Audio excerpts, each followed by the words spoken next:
BDR হত্যাকাণ্ড তদন্তের জন্য গঠিত জাতীয় স্বাধীন তদন্ত কমিশন প্রধান উপদেষ্টা প্রফেসর মোহাম্মদ ইউনূসের কাছে তাদের প্রতিবেদন জমা দিয়েছেন।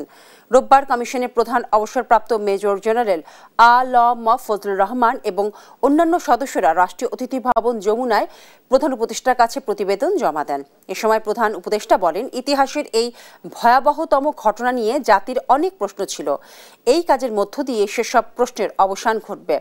এ সময় কমিশন প্রধান ফজলুর রহমান বলেন, তদন্তে বিডিআর হত্যাকাণ্ডে বহির্শক্তির সরাসরি সম্পৃক্ততা এবং তৎকালীন ক্ষমতাসীন দল আওয়ামী লীগের সরাসরি জড়িত থাকার শক্তিশালী প্রমাণ মিলেছে। এ সময় কমিশনের ফাইন্ডিংস সম্পর্কে জাহাঙ্গীর কবির তালুকদার বলেন, এই হত্যাকাণ্ডের পেছনে প্রধান সমন্বয়কের ভূমিকা পালন করেছিল তৎকালীন সংসদ সদস্য শেখ ফজলে নূর তাপস।